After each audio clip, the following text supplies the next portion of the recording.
Okay, I think we'll go ahead and get started. It seems like a lot of folks are here. I'm sure another few will trickle in, but I want to welcome everyone to today's very special meeting of the Government Analytics Breakfast Forum. I'm Jennifer Bachner, and I direct the Data Analytics and Policy Program at Johns Hopkins University. And as most of you know, we host this forum along with REI Systems to bring together academics and professionals to cultivate a sense of community in which we discuss how analytics can be used to address public sector challenges. Today, we will be presenting the results from our second government analytics survey, and we are very excited to have an esteemed panel of experts joining us to offer their thoughts and insights about the findings today. As always, we very much hope that the discussion will involve a lot of audience participation. You are encouraged to ask questions after the initial presentation where we share our results. And you can ask questions by either typing them into the question box, or you can use the hand icon. And our panelists might even ask a question or two of the audience. We also encourage you to tweet about the forum using the hashtag GAB forum, and we will be posting a shareable video of the event afterward in case any of your colleagues are interested. Again, I want to thank everyone for joining us, and I will now turn the program over to my co-host, Mark Parkenny at ACT IAC, to say a few words about his organization and the survey. Thank you, Dr. Bachner, and good morning, everyone. I'm Mark Parkenny, the Senior Manager for Government Initiatives with the American Council for Technology and Industry Advisory Council, otherwise known as ACT IAC. ACT IAC has been proud to partner with REI Systems and Johns Hopkins University for the past couple of years to support the production of the Government Analytics Survey. ACT IAC's interest in government analytics goes to the core of our mission to improve government through the effective and innovative application of technology. Data and analytics, therefore, are key to understanding the environment and how to improve it. ACT IAC will be showcasing its entire portfolio of work this November 7th through the 9th at our annual conference, Imagination ELC. The purpose of Imagination is to bring together the government technology community to discuss the issues facing government and work together to develop practical solutions and innovative strategies. We expect over 650 executives from government and industry to participate in person, plus a virtual audience, in what has been described as the best event in government technology arena. We hope you will be able to join us for this fantastic event and networking opportunity.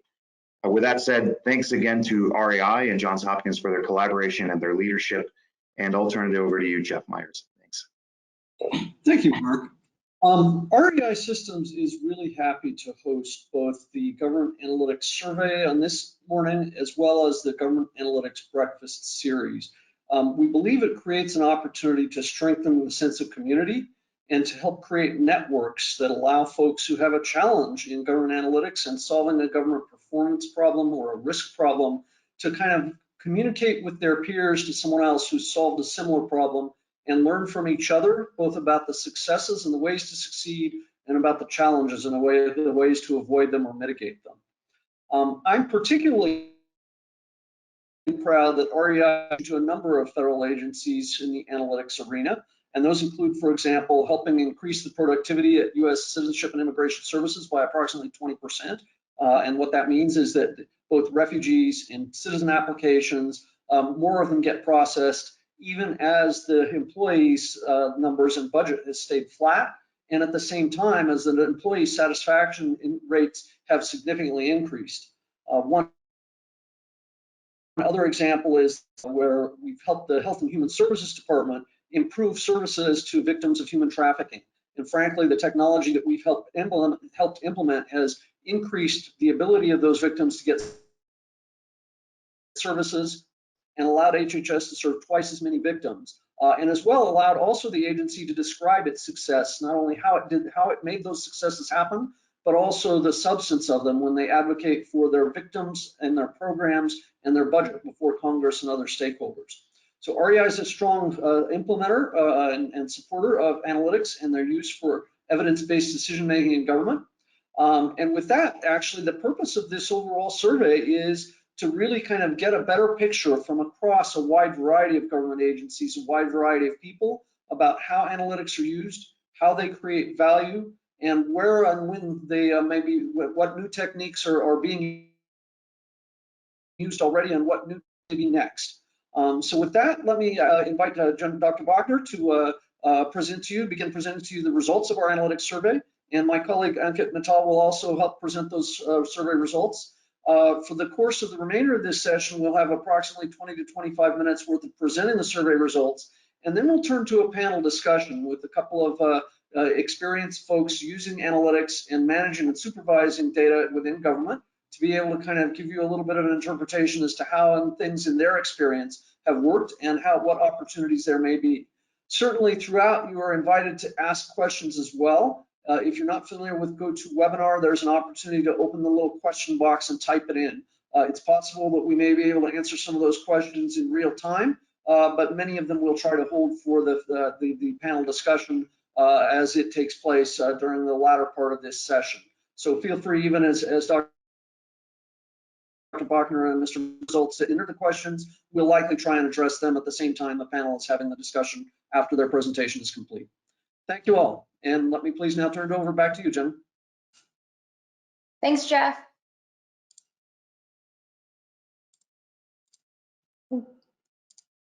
So Ashley, we can go to the first slide, well, the next slide.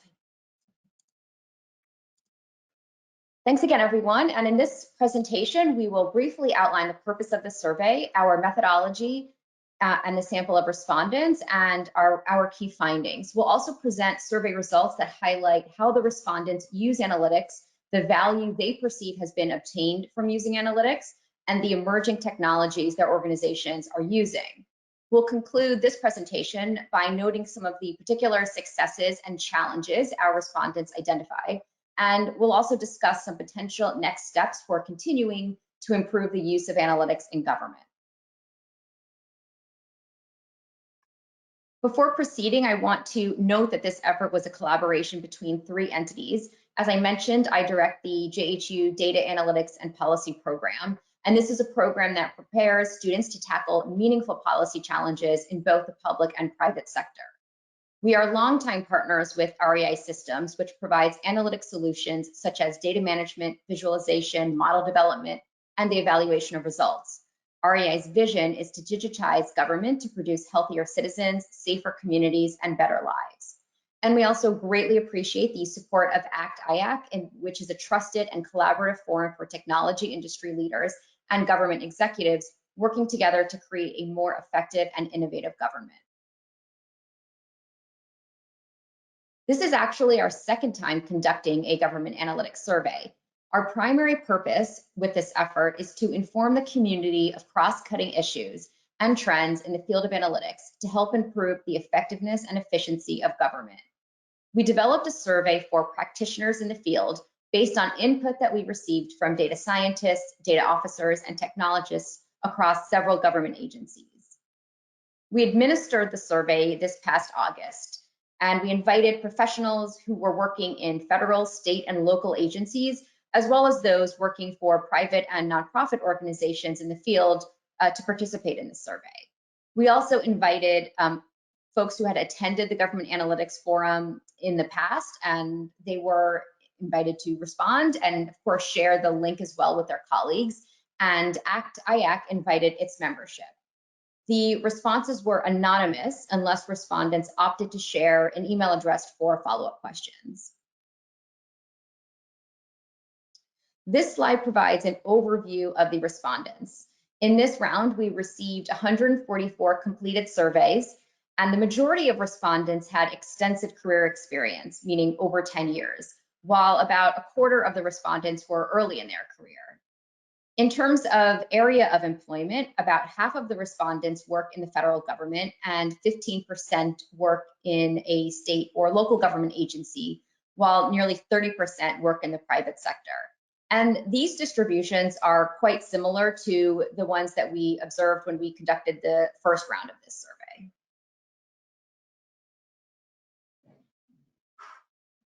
So in this next section, I will summarize our 4 key findings and then elaborate on them a bit in subsequent slides. So here are our findings at a glance.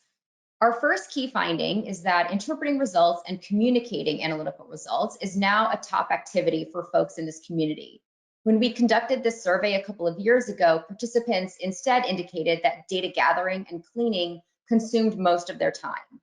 And we think that this finding has important implications for how organizations think about hiring needs and think about how they design their training programs.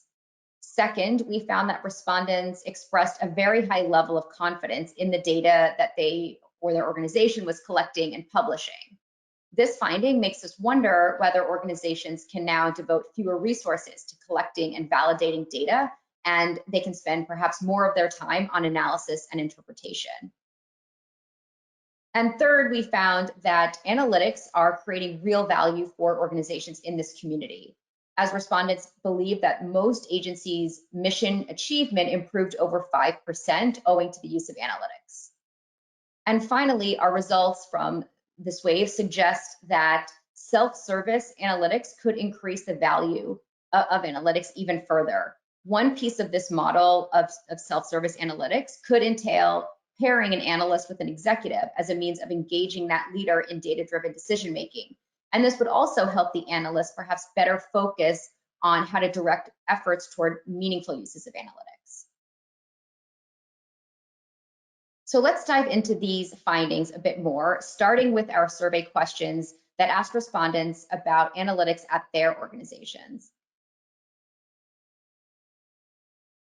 We asked respondents to indicate how much of their time they spend on various analytic activities. The last time we ran the survey, again, we found that gathering and validating data were clearly the activities to which analysts were devoting most of their time. This time, however, we see that interpreting and communicating results is a top focus. And our sense is that data gathering and validating have become increasingly automated processes, and that this has freed up valuable analyst time.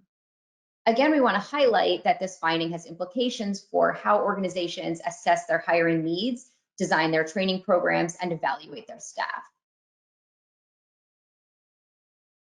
Despite all of the progress we have observed in recent years in the field, the use of data and analytics in government is still at the beginning stage of development. As most of you know, Congress passed the Foundations of Evidence-Based Policymaking Act in 2018, and this act requires agencies to make their data accessible to the public and to develop processes and methods for data-driven decision-making. About 20% of respondents to the survey indicated that in response to the act and related guidance, analytics now has a substantial impact on decision-making and policy-making at their organization. 44% indicated that their organization has an enterprise data strategy and data governance body, and about a third indicated that their organization has hired leaders. And we think that this is certainly a lot of progress, though a third of respondents indicated that their organization has not yet started to implement the act. Given this evidence, we suspect there is a lot of variation across agencies in terms of their progress toward full implementation of the act and accompanying guidance.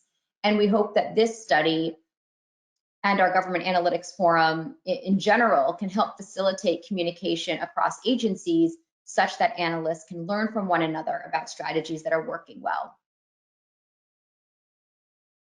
On a high note, respondents expressed a lot of confidence in their agency's data. We find this very reassuring given the importance of good data for evidence-based policymaking.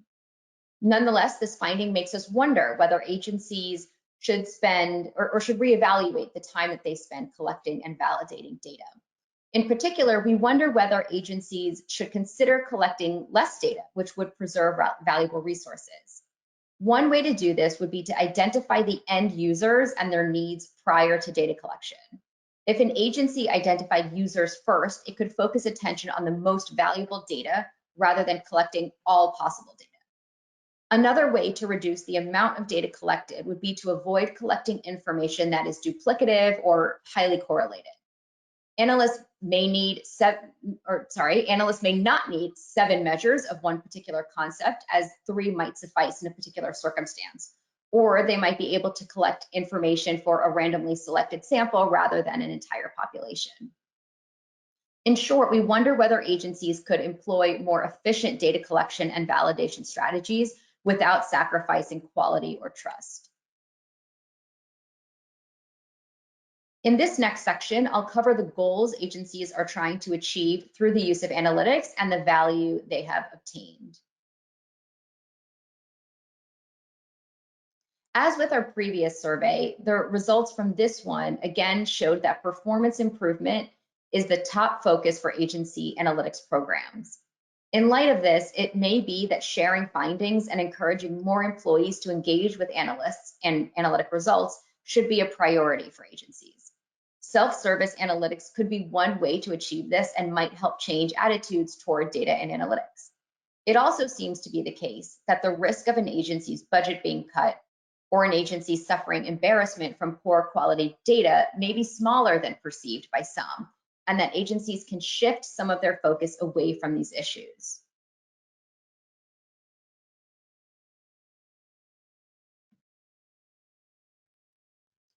The results also show that analytics are creating real measurable value.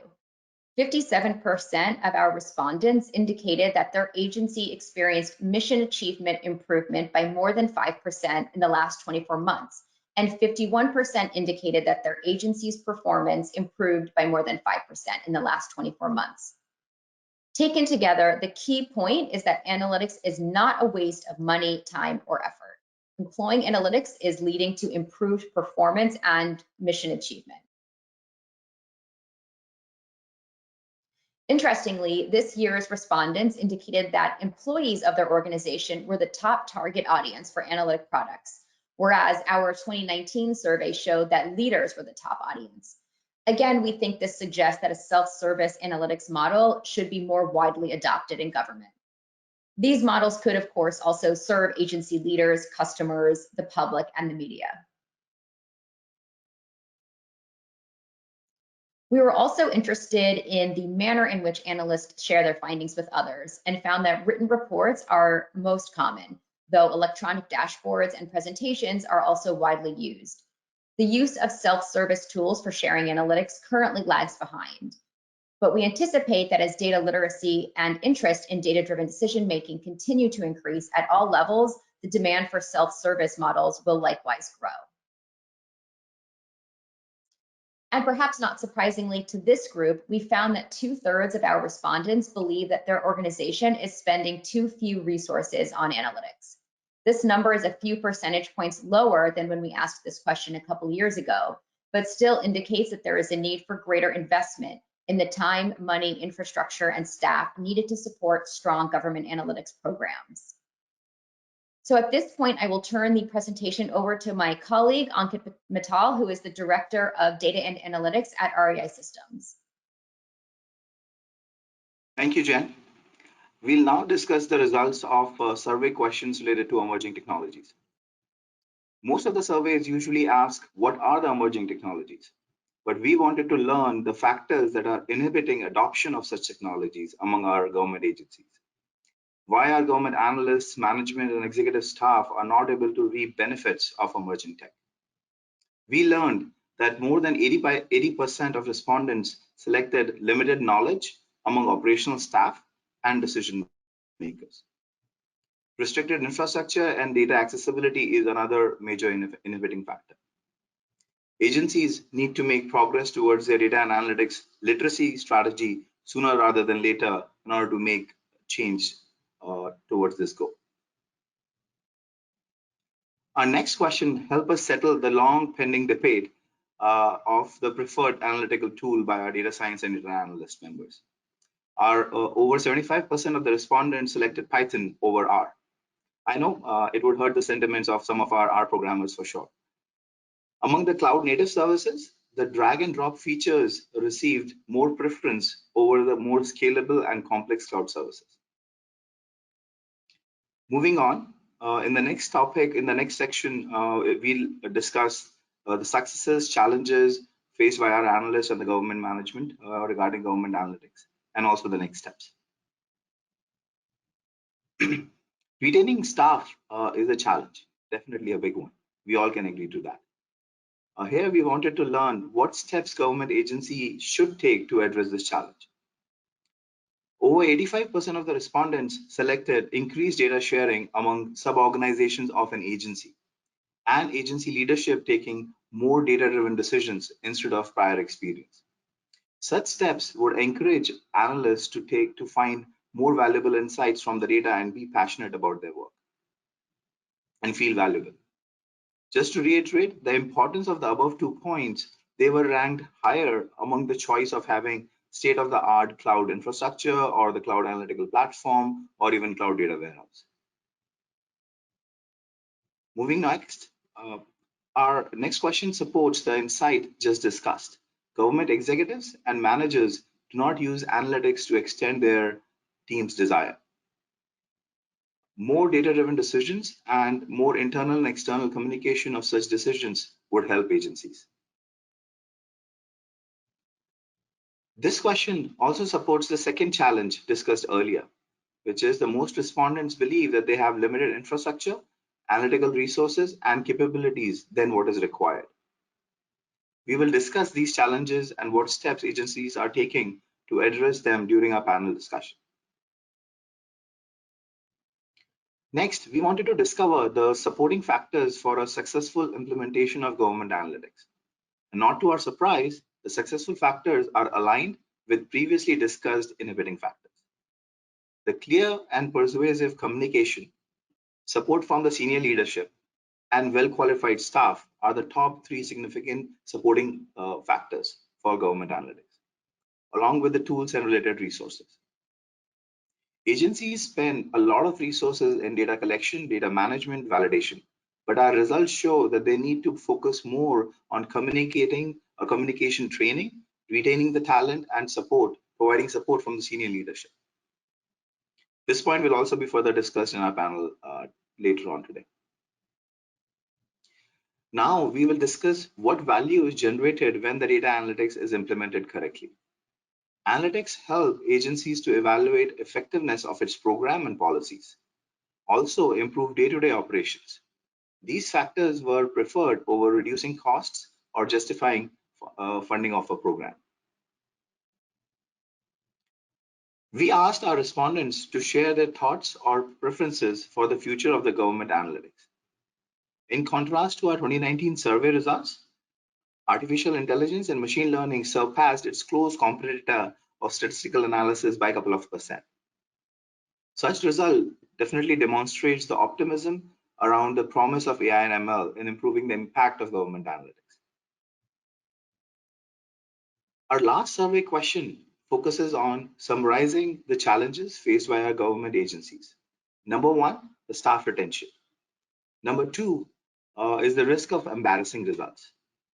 Basically, the risks of contradicting the expectations with agency leadership or Congress, and also the risk of releasing wrong results to the public or even internal staff. As part of analytics journey, every agency has to adopt the concept of organizational change management. Fail fast, as you can really know what is not working for the agency, and also utilize the minimal viable product, not just do it because Agile prescribes it. Such changes would definitely allow agencies to manage the risks better. We'll discuss this point also in our panel just in a few minutes. Next steps. I promise this is our last slide before we bring our panel members to discuss or even debate on these topics. The message is loud and clear. Communication, and we need to inculcate the art of storytelling among the skill sets of our brilliant analysts and even engineers up to a certain extent. Analytics strategy to focus on business outcomes over data collection and management.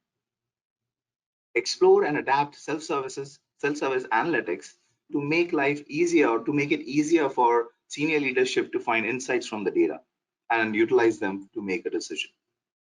Utilizing emerging technologies along with appropriate governance to bridge the gap. Lastly, I would say it's 3 Ps. Plan, pilot programs for AI and ML within the agency. You utilize agencies' data to build intelligence in the mission critical application for improving the mission outcomes. With that, I would like to call Jeff Myers for kicking off our panel discussion on government analytics survey results. Thank you. Thanks very much, Jen and Ankit. I'd like now to introduce the members of our panel. To start with, David Spett leads analytics for the Health Resources and Service Administration, and particularly for their Bureau of Primary Health Care. Maybe not everybody's aware of HRSA, but they help treat COVID. They help provide primary health care as well as maternal and child health, a variety of other sorts of care to people who are disadvantaged and have challenges accessing it around the nation. What I think is really amazing about David and his team's work, in fact, all of BIPIC and HRSA's work is, in many instances, they achieve better health outcomes than are achieved by the population at large, despite the fact that many people are in rural areas, are poor, disadvantaged, and don't have a real strong understanding of all of their health needs. David in person brings background from analytics work with the Library of Congress, the Administrative Office of the U.S. Courts, the National Park Service, and the Office of Management and Budget. So he's been around and has a great familiar techniques and practices across government agencies. He brings degrees, an MBA from Yale and a degree in journalism from Northwestern. So he's actually one of those real data storytellers, which is one of the reasons we're so happy to have. Chris Chilbert is a person who has been both responsible for using data and generating data and managing systems, and again, cutting across government. So he's got a great perspective. He spent some time in the Department of Homeland Security, a bunch of time at the Department of Health and Human Services, and he now is the Chief Information Officer for the Consumer Financial Protection Bureau.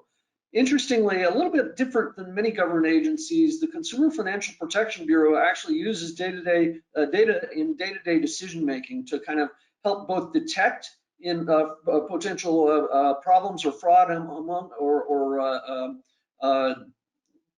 problems that consumers have in real time, as well as in its own ability and efforts to manage those risks and to mitigate them. Chris comes to us having degrees from the Naval Academy as well as an MBA from the College of William and Mary. Finally, unfortunately, we're unable to be joined by a third panelist because of a family emergency, but Jeff Johnson, the Deputy Chief Information Officer for the Department of State, had planned to join us. There's always a chance he might show up midway through, but at this stage, I think we'll just have to kind of go plan B, which is Chris and David. So let me ask first for each of you to introduce yourselves a little bit, maybe tell a little bit about kind of how you got to where you are in your career so that people who want to kind of follow in your footsteps can learn a little bit from that. And then we'll go back and we'll kind of start with slides 8 through 10, and I'll just ask you a couple of questions in 1 or 2 questions on each of those topic areas, and we'll look and see if the audience has questions in those topic areas. David, do you want to kick things off? Certainly. Thank you, Jeff, and thank you everyone for being here. As Jeff mentioned, I am the Chief Data Officer for the Bureau of Primary Health Care at HRSA. It's a brand new role that I just began in this past May, about 4 months ago, and the role is focused on data strategy and governance. My opinions and perspectives today reflect my whole experience throughout a variety of agencies in a nonprofit organization, and they're not necessarily of the opinion of HRSA or any particular agency. So to speak to Jeff's question about how I came to play a role in analytics and data strategy, I took a rather interesting route to the analytics world. Early in my federal career, I worked in budget formulation and execution. And the agency I was at the time, the Administrative Office of the U.S. Courts, my office needed someone to work on a number of data projects. And as part of my education, I had taken courses throughout high school, college, graduate school in statistics. I always enjoyed math and numbers. And I'm also interested in setting up organizational processes and procedures to maximize collaboration and effectiveness. So even though my job title was budget analyst at the time, I raised my hand for those data roles, and I slowly became the unofficial data expert in my office. From there, when I felt I was ready for my next challenge, I started applying for data jobs based on the experience I had obtained working in data as a budget analyst. My last 2 positions have been as data officer for a agency subcomponent of the Library of Congress and Chief Data Officer here for the Bureau of Primary Health Care at HRSA. And both these roles were brand new positions that focus on data strategy, including analytics and governance. Thank you. Chris? Yeah, thank you, Jeff, and thank you for having me today, and thank you everyone for joining us. As Jeff said, I'm currently the Chief Information Officer at the Consumer Financial Protection Bureau after serving as the Chief Information Officer at the Office of Inspector General over at HHS for 5 years. Before that, I had worked at Homeland Security. I worked in the private sector, and I started my career as actually a naval officer on a nuclear submarine.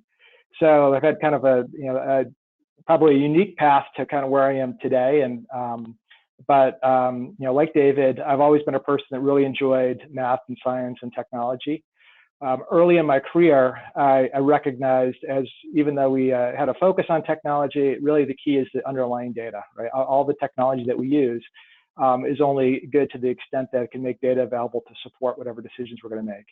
And so today I would I'm going to emphasize, just like David, that I'm going to be sharing some of my personal opinions from experience from across all these different organizations, as opposed to anything on behalf of the Bureau that I'm currently at, but really interested in diving into this this topic. As far as advice to get to where I am, it's hard to say. I think everybody takes a very different type of road to get where you are. I would just say, you have to learn the field, learn about data, learn about the policy aspects of what you're trying to support, and then go from there. Great, thanks.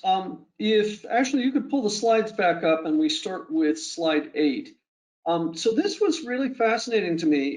Historically, I come from the policy analysis background, and it seemed to me like kind of developing the analytic model, testing it out was kind of and using, frankly, the statistics and analysis does. And I have colleagues who think that kind of managing data, getting access to it, cleaning it, validating it, assuring that you have a complete data set was kind of the core focus. What this tells us, no longer the case. Perhaps the kind of interpreting, communication, and storytelling is now the case. And I wonder whether or not, David, perhaps you can tell us, does that seem like that has some implications for how you think about both the work that you take up and as well, perhaps, who you recruit or how you train people? Absolutely. I do think there are some pretty substantial implications. So first, I would note that interpreting results is somewhat different from communicating results. But I do think that sometimes we assume data analytics is about hiring statisticians, hiring data scientists, having them do whatever they do, and then the job is done, we're complete. But actually, there's an important gap between the statisticians, who are usually not in decision-making roles, and the managers and leaders within the organization who are in those decision-making roles. So that speaks to the data storyteller role that you were mentioning earlier. There's a critical need for the ability to communicate the results of our data analytics to senior leaders who may not have that same familiarity with statistics and data science.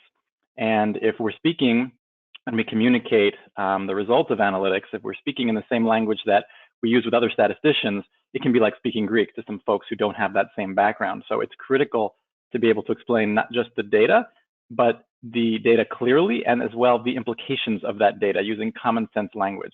It is not an easy task. And may I ask as a follow-up, David, you've moved between several different organizations with substantially different types of missions. And so I kind of wondered, it sounded to me like you kind of started out from an investigative journalism degree and you got quite a bit into data. It sounds to me like kind of you're figuring out how to interpret results in completely different domains from one agency to the next. What are the advantages of that sort of a career path versus a kind of, I've always done and I know the data inside out in this particular domain because that's the domain I'm an expert within? Well, I think both are perfectly reasonable career paths, certainly. And I would not have expected 5 or 10 years ago that my career would have turned out the way it has. But I would say that in both journalism and data analytics, there needs to be a real curiosity, a little bit of skepticism about conventional wisdom and about what you might assume or expect at first glance, and a real desire to dig a little bit deeper. And I'd like to think that I possess those traits. I think people in data and statistical roles in our government agencies should have those traits as well. And let me ask, kind of one of the next slides discussed as well, people are pretty confident in data quality in a lot of instances. And so this question is going to be kind of for you, Chris. Actually, I think it's the following slide, actually. For you, Chris, is kind of, if data quality is high, Does this mean that we can rethink, perhaps, spend a little less time and energy on it, or are there risks to that? And kind of at the same time, is there something about, how can we set a data strategy to better say, let's not gather the ocean of data, let's gather the data we're really going to use? How can that work? How should agencies move forward, given they're a little risk averse in many instances and want to just be sure they've got that ocean of data so they have it just in case? I think that's a great question to explore, and I think it's an important one. Yeah, so I have a couple thoughts on that. So first, data, you never hear someone talk about the data is too high quality, right? And so we never want to forget that, the importance of the data quality, and recognize that data quality isn't a static type of variable. It's something that's dynamic. Data changes over time. So it's good to see that there's more confidence in data over time. 10 years ago, you probably would have seen a much different type of graph if you had surveyed government leaders about the confidence in their data. So that's a good thing. But it is important to think about how much data are you collecting and what's the value. So I always like to think of 3 stages of tests that you think about when you're looking at data. First is what is the value that I'm getting from this data set? And then if you're able to generate value, then what is the feasibility of scaling that, right? So there's a value test, the feasibility, and then sustainability, right? So you want to be able to repeat the results that you can get. And so, is this a point in time that I can make one decision on, or is this a type of analysis that we can do over and over again? Can we look back? I've seen some really great analyses on some things across different agencies where, it was great, but it was, the analysis that was done was good for a single point in time. And so it was really hard to draw any conclusions from that. And so, but that said, you're right, everybody wants to continue, or not everybody, many times you see people that want to continue collecting more and more and larger data sets, but there's trade-offs in doing that, right? At some point, you have to make a decision on whether you've got enough data. Can I make an informed decision? What we find, even with a lot of data, it's never going to be a clear-cut yes or no answer. And kind of as Dave was talking to, the term I like to use is context, right? So there's always context in which you're making decisions. And so and this is where management and leadership judgment has to come into play. And it's not just about understanding how to do a particular type of a statistical analysis. It's understanding what the trade-offs are and making decisions based on those trade-offs. So, David, this next question is for you. One of the things we thought when we did the survey 2 years ago was, hey, you know what? People are spending more time gathering data than any other thing. I'm glad to see that's kind of changed this year. People are spending more time interpreting and communicating. But 2 years ago, we kind of thought in reaction to that, hey, maybe government agencies could automate data gathering. And I think kind of, I know a little bit, not a lot, but a little to kind of think about, well, does HRSA or can HRSA or will HRSA automate some data gathering? Can it vacuum up electronic health records data so that the health clinic doctor or nurse doesn't have to type everything in? The health clinic, grants management person doesn't have to type everything in. Are there opportunities for automating data that you think are really promising? And you can talk about any of the agencies you work with. Doesn't have to necessarily be HRSA.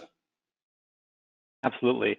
Well, I certainly think that automation is a great thing, particularly as a way to eliminate manual data entry, both to speed the process of transmitting data, but also to improve accuracy, because anytime we have manual processes, we're going to see the potential for human error in the data gathering process, and it can be very difficult to catch and correct those errors. So I'm definitely a fan of automation.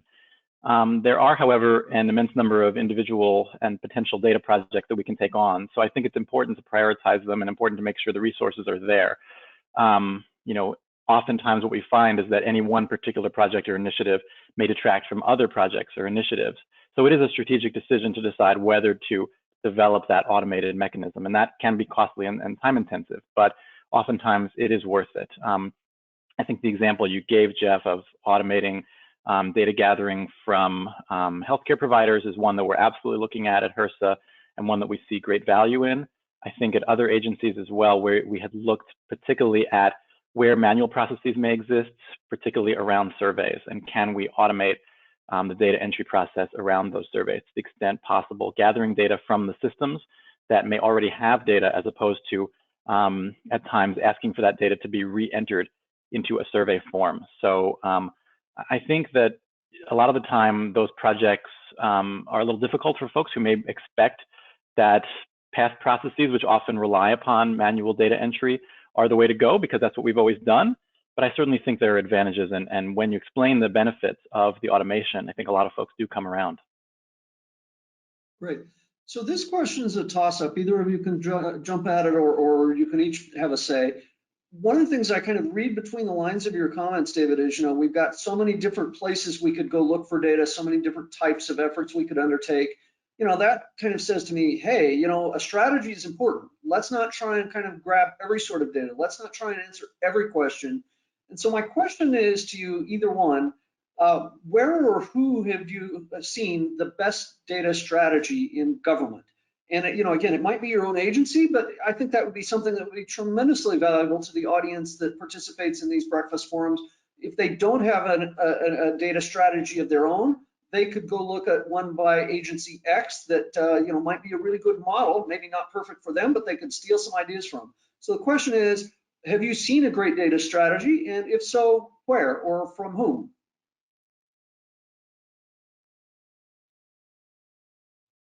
For my part, the federal data strategy, which is available at data.gov, is a fantastic model and has actually been the North Star for me as I have designed and worked to implement data strategies at a few different agencies now. So to me, that is the real standard that I try to aspire to, that has been done by a really cross-cutting team of experts across the government.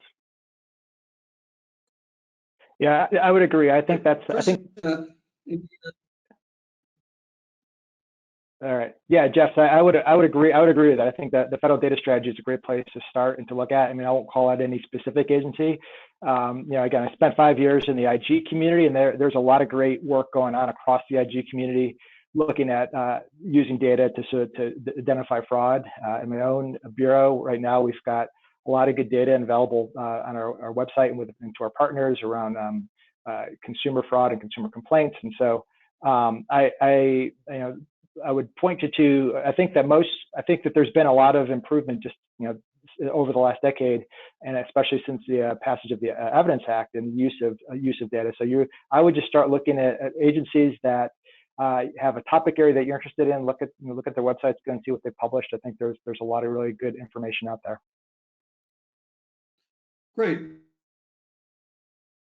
So one thing was the Evidence Act, and one of the things I was a little surprised to have the survey show is folks say, yeah, we've kind of started down the path towards implementing the Evidence Act, but it didn't seem like they'd made very much progress in a number of instances. Now, I'm sure it's all over the board for different agencies, but if you were going to say, hey, here are the 2 or 3 most important ways to succeed in kind of making progress, implementing the Evidence Act, using evidence for decision making, what would kind of your 1 or 2 or 3 pieces of advice be for members of our audience?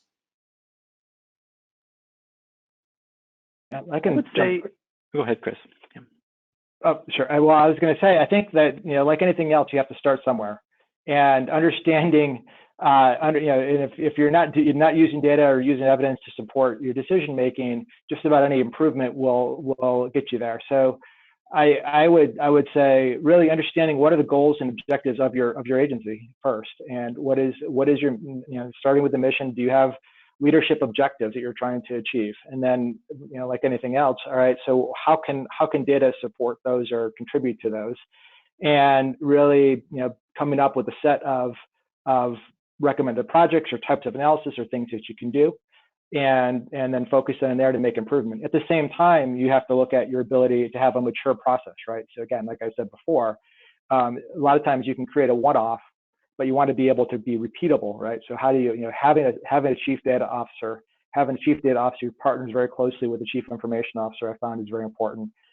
Starting to build those skill sets, and right, so putting all the pieces in place to be able to create something that's sustainable as you start to produce reports, analyses, or what have you for the key mission objectives of the organization. So I think it's a very systematic approach, right? Both, your ability to, replicate success and then create some things in the short term that'll give you some quick wins.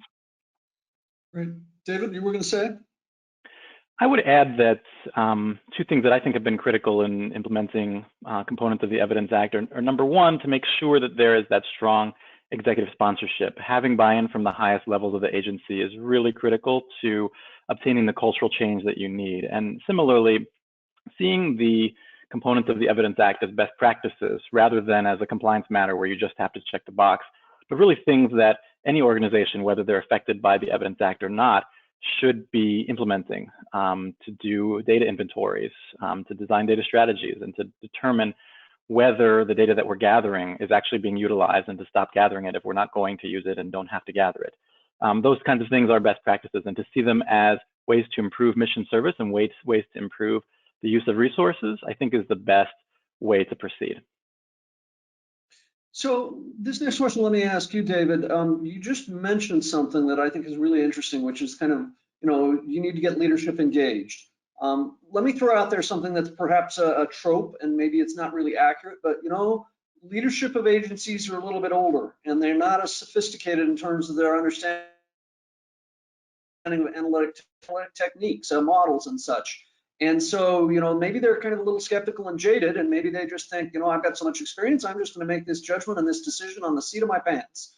And so tell me a little bit the best way that folks who kind of want to try and help that person, maybe not turn around 180 degrees, but at least make some significant progress. How can a member of our audience kind of influence their leadership to be more open to and/or more, more flexible about perhaps using data, using new analytic techniques or emergent technologies like AI or machine learning? I would say that it's important to speak to the concerns and skepticism of the senior leaders. So, it's important to acknowledge that data is not going to solve every problem or be a panacea for everything that ails a particular agency or mission. Sometimes I do think we talk about data in a way that overpromises, or in a way that might lead people to believe that there is an old way and a new way that is 180 degrees different. And I think it's more about speaking to data as something that can inform our decisions, where we still put that data in context, we still apply a degree of skepticism, but being specific about what is the particular role the data can play in a particular decision, and making sure that you present that senior leader with the opportunity to receive that data, to analyze that data in advance of the decision. So you want to make sure that you present that information and make your argument in a timely manner. And that might mean really thinking ahead. So if a decision is coming down the pike, or there's a challenge that your agency is working toward, you don't want to wait till it's decision time to start talking about data. You want to lay the seed early. So I think all those things in tandem can really help us work with senior leaders who may not have the same background and experience using data to make decisions. Yeah.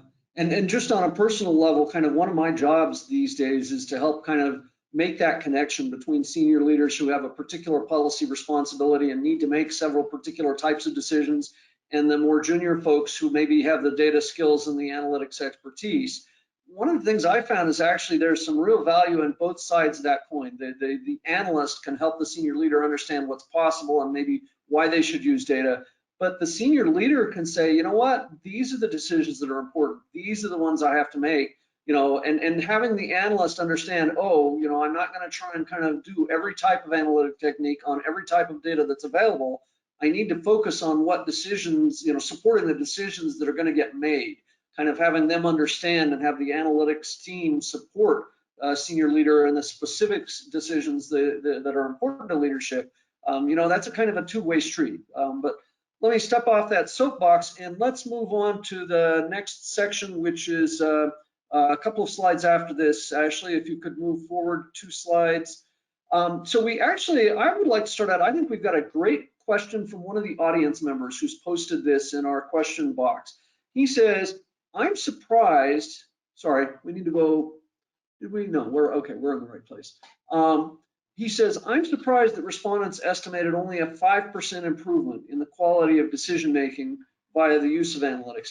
based on my experience as the executive director of my organization, I would put it at 20 to 25%. Did the average response of only 5% surprise you? And this is from Al Runnels, who again is online. I wonder whether or not, maybe we can start with you, Chris. Were you surprised by the 5%? B, can you offer us the really I'm looking for in this whole session, which is how much value do you get from analytics, and therefore perhaps how much budget can you justify asking for? So what does analytics add to CFPB or other organizations you've been with? Does 5% seem low or high? Well, first I just take a step back, right? So this is exactly the type of thing that we were talking about. That there's nothing necessarily cut and dry. We have data from a survey, and you always that concept of being a skeptic and asking questions and being curious about what that means. It's exactly the same thing that we do every day. So I do find it. I don't know if I've ever find anything surprising. I find it interesting. It's an interesting, given the fact that there's more confidence in the data. And so it would lead you to start to ask more questions and want to dive in and have a little bit more understanding of it. But again, like you can, this what leads to the thing we were talking about earlier. You can ask for more and more and more data. At this point, okay, the question I would ask is, okay, if we're only seeing 5%, right? Well, how would we start to improve that?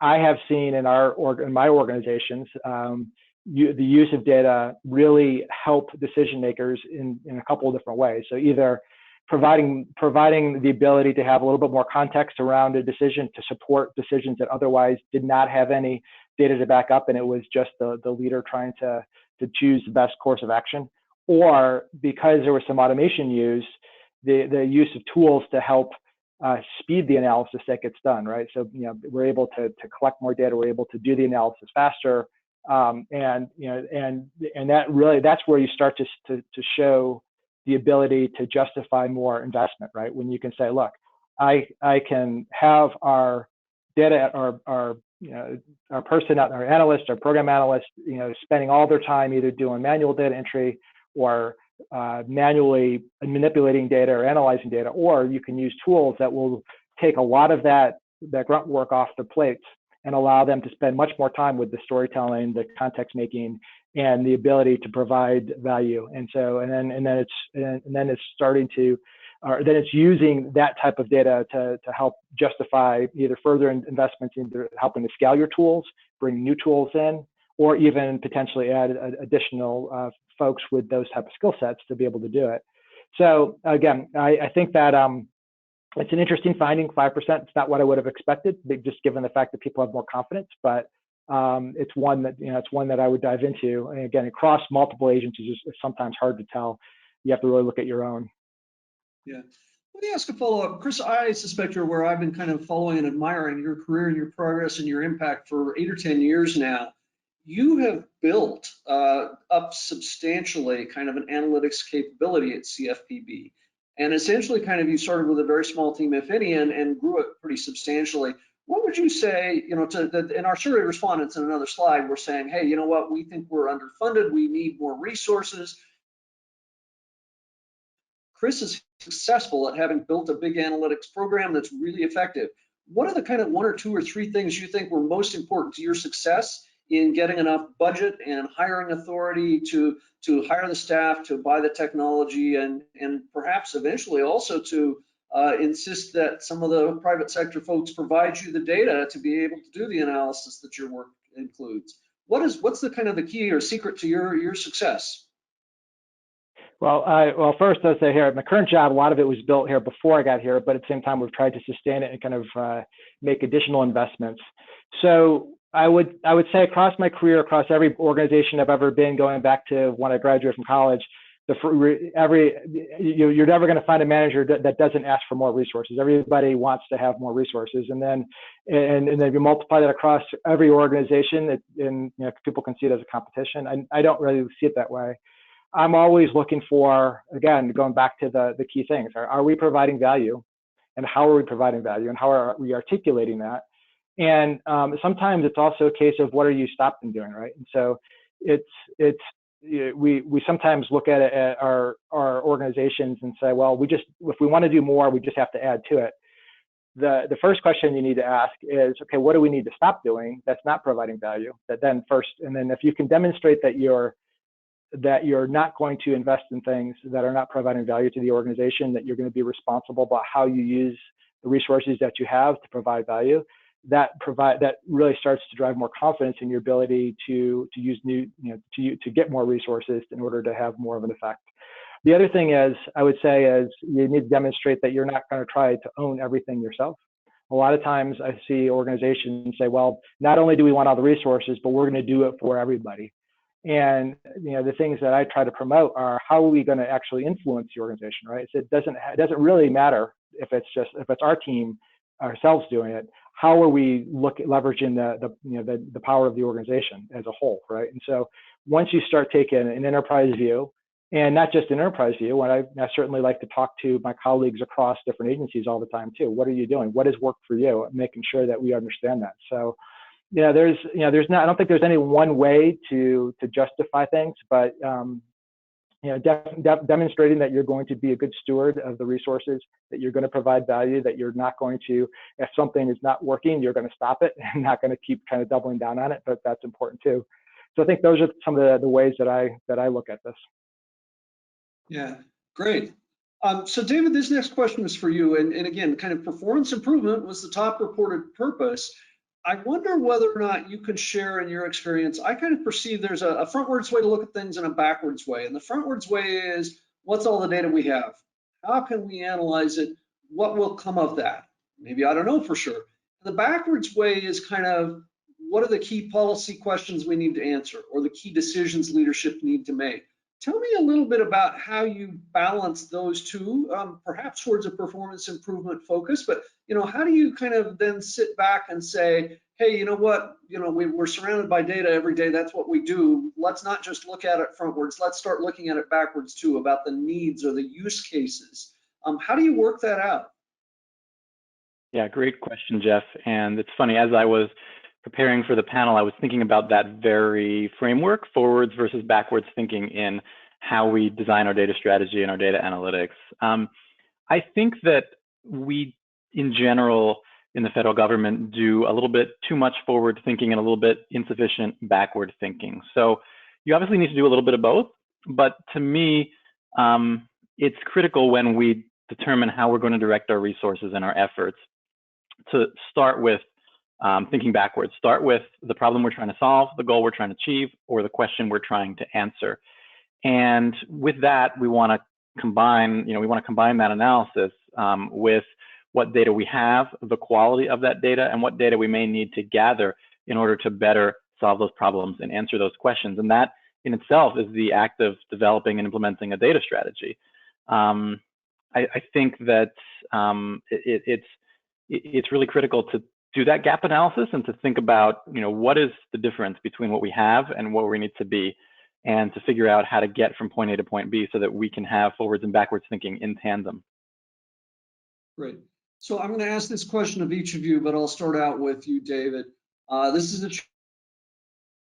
chance to kind of toot your horn. Can you tell me about a real concrete improvement in performance that you think is probably might not have happened without the effort of the analytics team? And tell maybe a little bit about how did that happen, so that we can kind of get, again, some other ideas bubbling up amongst the various audience members about how they can improve performance in their agency.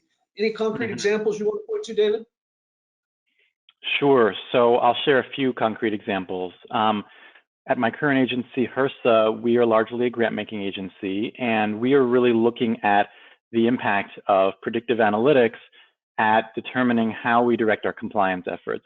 So we have done a variety of pilots and proofs of concept to assess the role that data gathering and analytics, particularly from a predictive or forecasting lens, can provide to help our individuals who are assigned to those compliance roles, who are called project officers, to help them direct their resources to the highest risk health centers, the ones that are likeliest to have issues that need our intervention. And it's important as we undertake those efforts to really iterate, to look at the accuracy of our models, to continually try to improve the accuracy of those models. And we're basically scaling up over time. So it's not a switch that we flip at one point where we have the old model and the new model based on data, but rather we're continually looking at what is the best data to inform the compliance decisions we need to make. How can we continually improve our modeling and predictive analytics? At previous agencies, we've also used data gathering from individuals who were served by the agencies I've been a part of. So at the Library of Congress, we looked at library patrons and tried to understand their needs as the service unit that I was a part of within the library undertook an organizational modernization. So we really wanted to understand exactly what was the starting point for those patrons and use that starting point to inform our decisions about the modernization. And so, to me, that is performance improvement because we want to make sure that we're serving our mission. In that case, that means serving those patrons in the best way possible and obtaining that data on their starting point with respect to not just demographics, but their familiarity with technology, their interest in different types of library materials, their satisfaction with the services they receive, is the first step towards determining what actions the agency needs to take. I love that answer, and there's actually one piece of it I want to really kind of draw out for the audience, which is you're using predictive analytics to figure out which health centers are likely to have the most problem, the most crisis, and perhaps need some intervention to manage that. And people often kind of think, well, hey, you know what? If I'm, for example, in an OIG, I'll use predictive analytics to predict where there's going to be fraud. Actually, the same sort of technique can both help predict where there might be a problem like fraud, or a problem that's not at all fraud related, like a health center that's going to have a huge number of patients coming in with a particular type of problem or a medical condition. To me, because across this community of analysts, some of the techniques you're using, like predictive analytics, actually can be used for completely different purposes.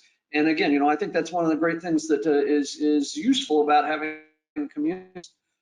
Chris, do you want to point to a particular, performance improvement success that you can attribute to analytics?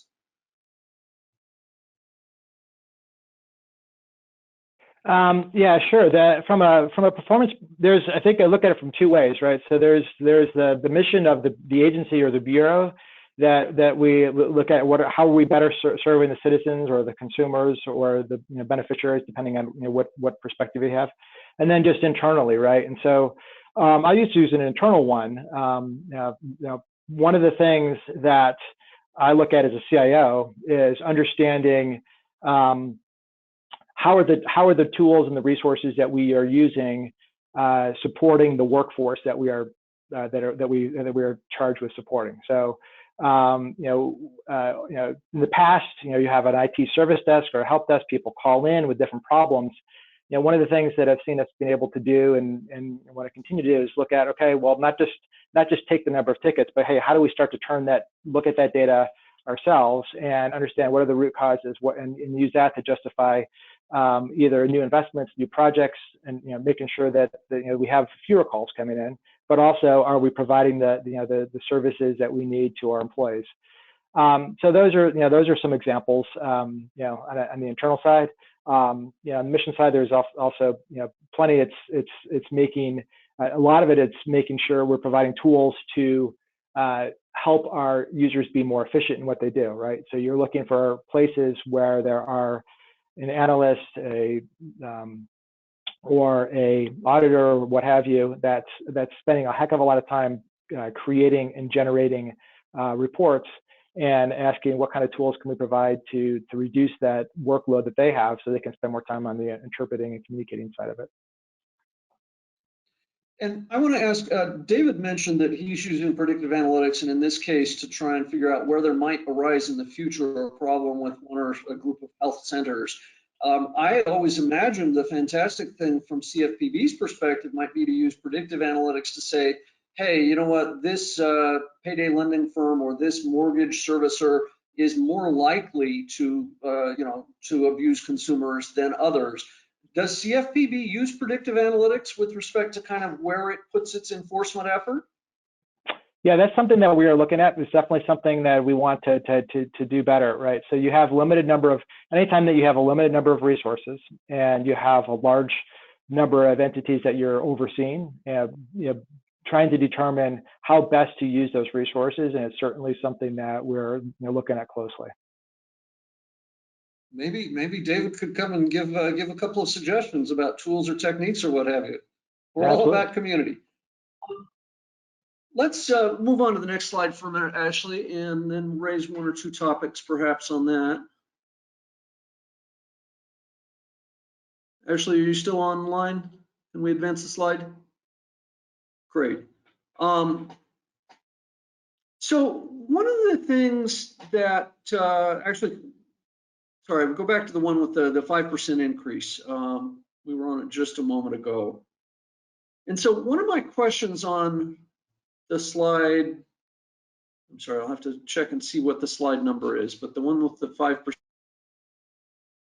increase. So one of my questions on this slide is, historically, I think there's been some nervousness about folks using analytics, and I'm afraid that if I do the analytics thoroughly, somebody's going to hoist me on my own petard. Congress is going to come in and say, look, you've gotten to be more efficient. We're going to take some of your budget away. And analytics has kind of occasionally been used for, essentially kind of to critique or to skeptically question.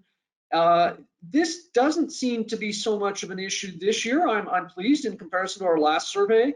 And again, the primary focus seems to be kind of thinking about improving performance as opposed to cutting cost.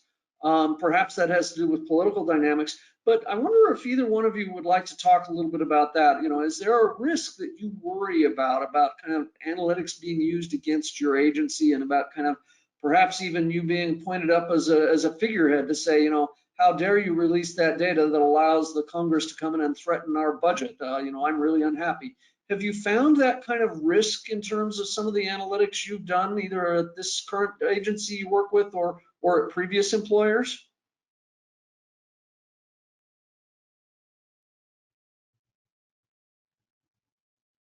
Well, I certainly have heard. Go ahead, David. Thanks, Chris. I certainly have heard that concern, Jeff, and I think, any time that we're making a strategic decision or we're utilizing data, it's probably not going to be positive or beneficial in every single way. There may be trade-offs associated with any strategic decision that we make. And so while I haven't heard of any examples, and I'm not aware of any examples of Congress deciding to reduce funding for a particular appropriation because data indicated that there were efficiencies to be gained, or there were improvements that had been made that no longer necessitated the same funding level, I do think there's some validity to that concern, but that doesn't mean that we should not continue to gather and analyze the data. I think that particularly as we proceed, Congress will expect us to gather and analyze the data, to be forward thinking and modern, and that will actually help us prove that we are worthy of our appropriations. So anything's possible. I haven't seen that particular issue, but in my experience, the better response is to look at it holistically and to say that on balance, it is a good idea if we have a use for that data to gather and use that data as we expect. Chris, did you want to add? Yeah, and that's always people always have that concern. I have a little bit different approach, a different mindset towards resources. We are stewards of government resources, and it's not our job necessarily to determine the overall level. There's always the trade-offs that have to get made on where OMB or Congress wants to make investments. But our job is really, I think, is to do the best we can with whatever resources that we have. And if we're providing value and we can show that we are, and that we can demonstrate that there's more value that we can get from making bigger investments, and then that's something we can present, and there'll be a decision made. I don't spend a heck of a lot of time worrying that if we're doing this so well, then maybe you're going to get resources taken away. Typically, it's really the opposite, right? If you're able to do things really, really well, you're helping the public, you're helping consumers, you're providing more visibility, you're going to get more investment in that area. And if we can do it more efficiently, and there's a decision, hey, that the mission priorities are somewhere outside of it, then that's fine too. You want to always make sure that the things that you're doing are supporting the mission of your agency, your bureau, what have you. And so another question for you, Chris, kind of a follow-up, which is this survey set of responses seems to indicate kind of an internal focus. We're using the data and analytics ourselves, our own staff, our own leadership as the prominent audience, and it's prominently about improving our own agency's performance, which I think is great. It's kind of the traditional good government. But I wonder whether or not, some folks, me perhaps 25 years ago when I was a little more naive, thought, Congress is a rational decision maker and likes evidence before it sets policy or as it's doing oversight. And so, a big prominent audience for analytics ought to be, hey, let's demonstrate to Congress that we're doing what they've asked for and that we're making good use of the money and that we're achieving the policy purposes that were embodied in the legislation that Congress passed. That didn't really come up quite so significantly. In fact, not a whole lot at all during this survey. Have you had experience, Chris, to start with, expectations that Congress have that you think, hey, we're doing a great job meeting, or do you just not hear so much about kind of Congress's interest in data at this stage? Or you can just say that's too political, which is okay now too.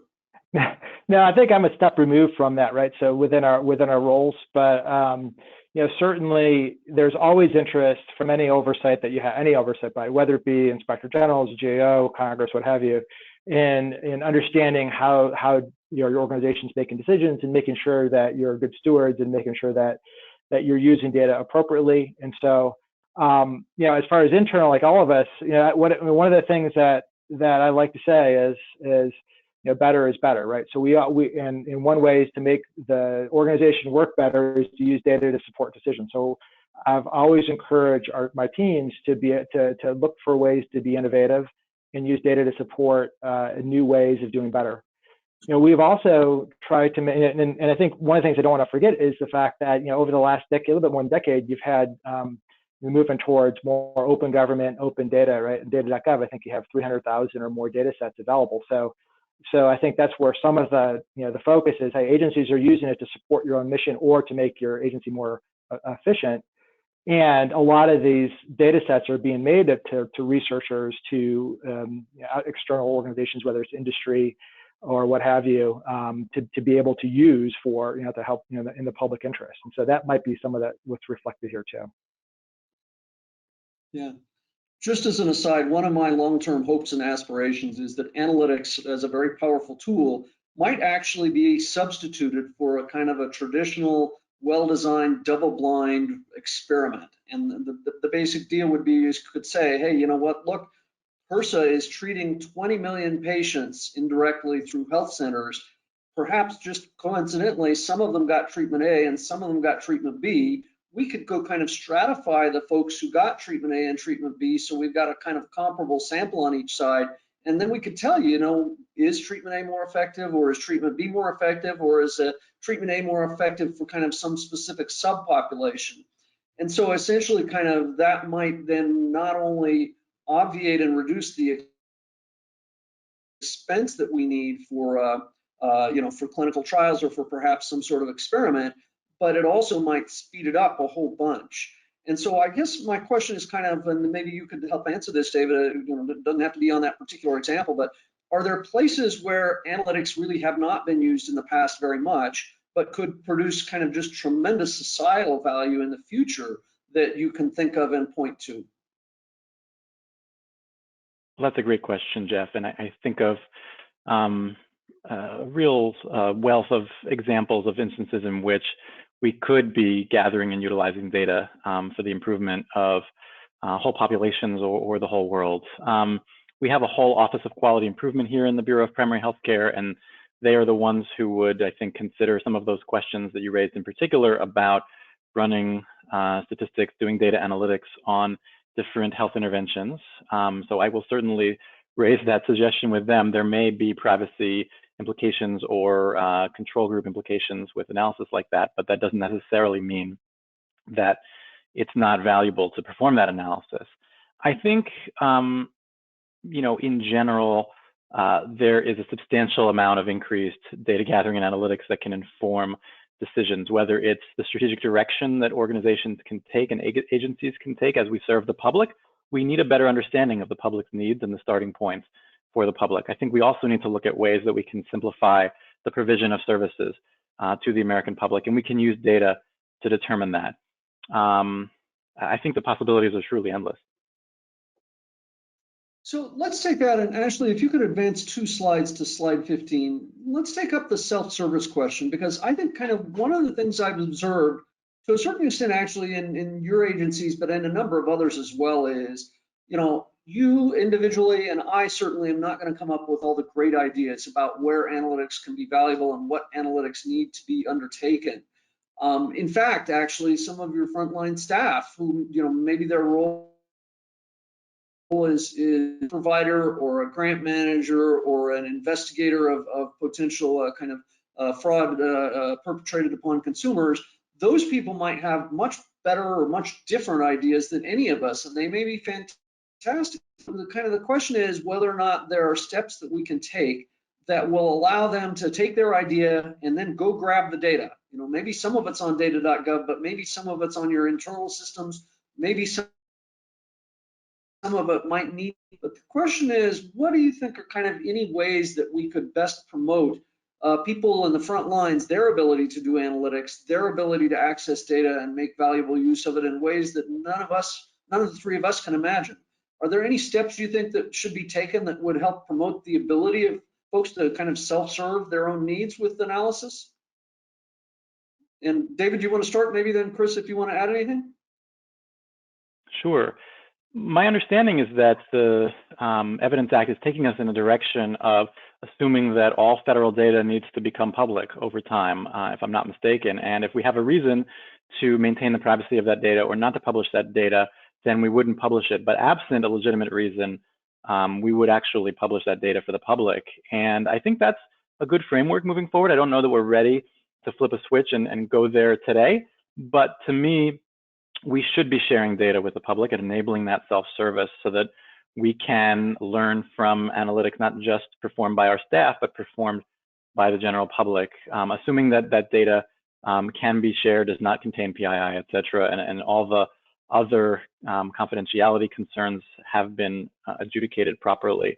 I think that will go a long way to helping us operate better, but also helping the public understand what it is that we do as a government. Chris, anything you want to add? Yeah, I look at it from a couple different perspectives. So certainly there's, as David was saying, a lot of federal data being made available. In our case here at the Bureau, the CFPB, we have a lot of partners that we share data with, and we'll provide them with either some raw data or some tools that allow them to visualize some of the data and analytics that we have on either enforcement activities or some of the consumer complaints that come in. But just kind of more broadly, it's one of the things that I've heard across just about every organization I've been in. People start with, "Hey, I'd love to have a dashboard to do X, Y, or Z." And the first thing is you have to say, well, you don't start with the dashboard, you start with the data, and you have to understand the data. And so helping people understand what it means to be able to manage a data set and be a steward of that data set so that you do have good quality data and repeatable results. So that's part of it, helping to educate and provide that data literacy and provide the tools. Now more and more you're seeing agencies that have internal business intelligence tools that everybody has access to, and so they can start to build some pretty advanced visualizations of data. Right, and so providing those tools is one, providing the expertise on how do you manage that data, and then creating, and then again the data science teams, the folks that are the deep specialists should be focusing on the most advanced types of analyses that you need to do but they help the folks that are across your agency use the data that they have available to them in better ways. And then I think the other thing that we're seeing, and then this is I think an important point, is more and more people recognize it's not just managing data sets that you already have, getting the data scientists involved when you start to either craft policy or think about how do I collect it, so you collect data that's actually usable on the back end, right? And so that also, if you're collecting data in the right way, that will help make that data more available and usable to the to the workforce that you have across your organization. But I have seen, across different, everywhere I've been, as you provide more tools to people, you're going, because it's not just having specific analytic expertise, it's understanding what that data means and understanding the types of questions you need to answer, that you can see some really innovative things being done. And I've seen it from both very junior resources and also people that have been around a long time. Once they've had the tools to be able to do it, to be able to make a lot of really great analysis. So I think there's a lot of promise in this, and I think this is something that you'll see over time improve. Great. So this question is going to be a little bit of a follow-up for you, Chris. Is the most frequently reported way that analytics are delivered are written reports. And to me, that kind of means two or three things. One is snapshot in time, it doesn't change. It's presumably kind of fixed at one point in time.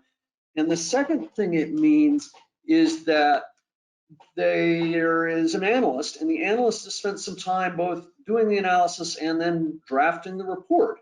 And so kind of what that makes me wonder is, instead of having our analysts spend 70% of their time drafting reports, which is not necessarily what is the case here, but anyway, a whole bunch of their time drafting reports, let's take some portion of that time and have them go out and help teach and coach people to do self-service. So my question is, does this mix of effort make sense to you? Should we be spending this much effort on written reports, or should agencies reallocate some of that effort, perhaps, for example, to what I've just described, of going out and coaching people on self-service?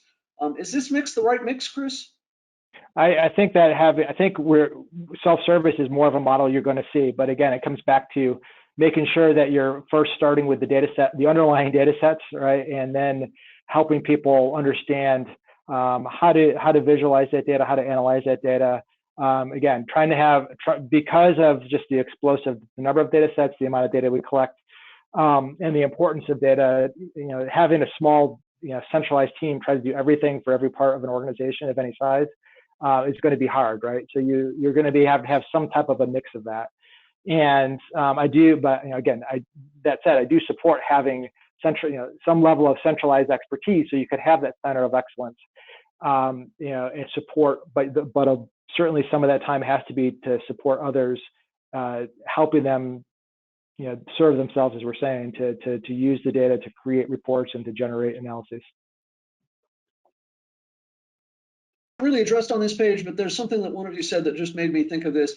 I wonder whether or not within your agencies, I assume, of course, most of the data is kind of data that's gathered at the command of your agency, and that to some extent, and then of course, your agency can decide whether or not to expose it to the public or on a self-service basis.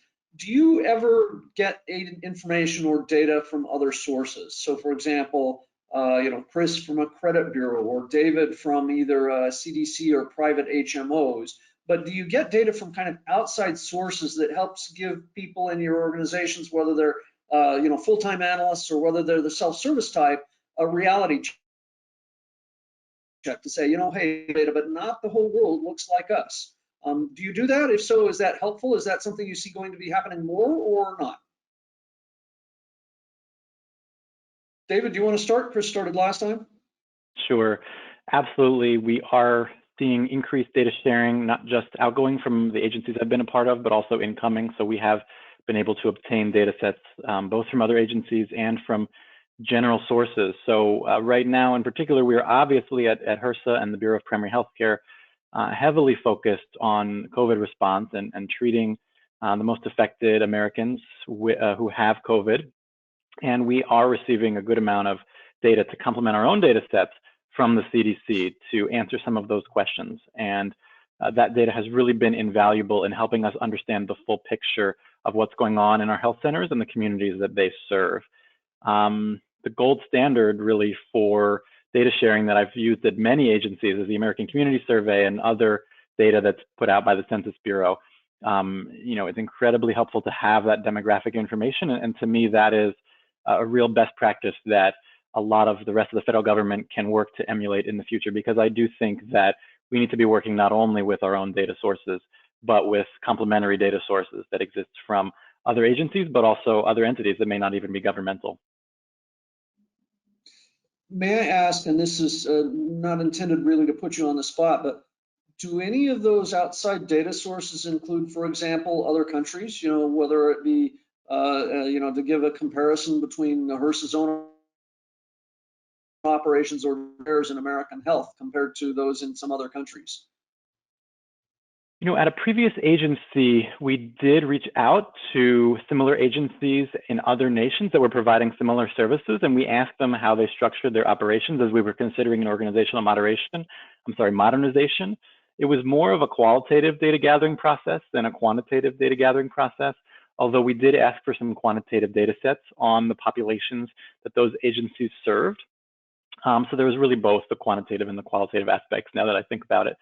But I think generally our focus is obviously on people within the United States and obviously territories and outlying areas as well. So in general, I think our focus has been on US-based data sets, but I certainly have seen some efforts to gather and analyze data from international sources, and I think we should be considering that as well, particularly as a comparative analysis. Yeah, it's interesting to me because personally, some of my experience where international data sharing might be most valuable, there are two things I think of. One is there are a whole lot of other countries who want to know how the Internal Revenue Service is so effective at obtaining compliance from taxpayers, voluntary compliance, and you know how they spend so little collecting taxes. And so essentially in that case, the kind of the international comparison makes the IRS look really good. The other fact, which is actually, I'm based right now in Kampala, Uganda. I'm here with my wife, who's a foreign service officer. And one of the things I find that's really interesting is that banking here is very different. I can go and make a deposit or withdrawal, and I do so using my cell phone, and I can do it any day of the week, Sunday included. I can do it on almost every other block at little bitty kiosks where I deposit my money into my cell phone account. I'm worried it's a little bit of a monopoly because the two major cell phone providers are also kind of dominant figures in banking, and apparently going to try to become dominant figures in investment brokerages as well. But I guess my question is kind of similarly, you know, Chris, for you, do you get information about either risks or about kind of new fraud types of fraud that are attempted to be perpetrated, or about individual companies that may have a multinational footprint that you might be able to learn from other countries to say, hey, you know what, we can do a better job at CFPB if we've got some of the data type, you know, this type of data from one country or another, or an international cooperative? Well, I would just a thing I'd point out. So we do have oversight again for consumer. You know, we obviously consumer financial, right? We protect them from financial fraud. Financial institutions are global in nature, right? So that there's many are there are some that only serve the United States, but many of these are multinational organizations. So certainly there's a global footprint, and we have U.S. citizens such as yourself, all around the world that that are consumers. And so yeah, there is that aspect of it, and we we collect data within the authorities that we have through the Dodd-Frank Act and on different financial institutions. We collect data directly from consumers who are making complaints, and again, there may be an international aspect to that. The other one that I was going to point out, we by law we collect data directly from certain institutions, right? So the Home Mortgage Data Act, or we call it HMDA, HMDA. We are collecting from institutions that are generating mortgages. So we're getting this data from these large international, multinational corporations and analyzing that. So there is this international aspect to anything that we do. Yeah, and one thing that may not be immediately clear, but you should all be aware of, is there are a whole bunch of folks overseas who are really thankful for things like data.gov and the data sets that you all expose that they can make use of, because that just kind of makes it much faster and easier and less costly for them to be able to learn things from your organizations, especially where you've had successes. Ashley, if we can advance one slide. So the topic now is analytics survey respondents think there should be more resources, whether that be people or money or technology or what have you. If you were granted a 20% increase in your organization's budget for analytics, what would you spend it on? And maybe Chris, we can start with you, and then David with you. Well, the first thing is, that's again, I'm surprised looking at this chart is, who the 2% are, right? So no one ever is going to say, hey, they have too many. But that's, kind of aside, the where having the expertise is important, right? So one of the things in the survey people have talked about is how do we hire and retain people that have the skill sets that we need. And so I always start with people, right? Making sure that we have enough people and the right people to do the types of work that we need them to do. So that's the first thing. And then, as far as the underlying technology, I always like to start with a small investment, right? Make a minimum viable product, and then again, scale those investments based on the value and the feasibility of doing so. And so I always start with people. David, what would you spend 20% budget increase on? I think that, as Chris points out, the two directions you could go in are people versus systemic changes like technology improvements. And to me, it's about looking at that strategic plan and determining what are the biggest obstacles to our organization achieving our goals, and how can we direct the additional resources to addressing those needs. So it's going to be dependent upon every organization and their unique needs and problems.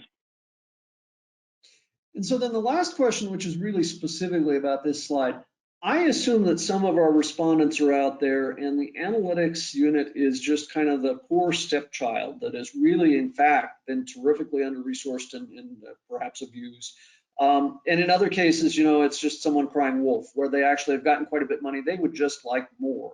How is it that someone sitting in an organization can figure out, are they really under-resourced or not? Is there any way you can suggest that someone might be able to tell that, whether it be a person sitting inside the organization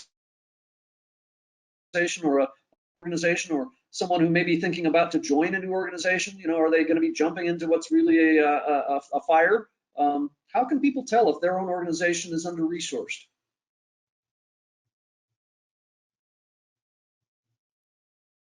David, any thoughts to start?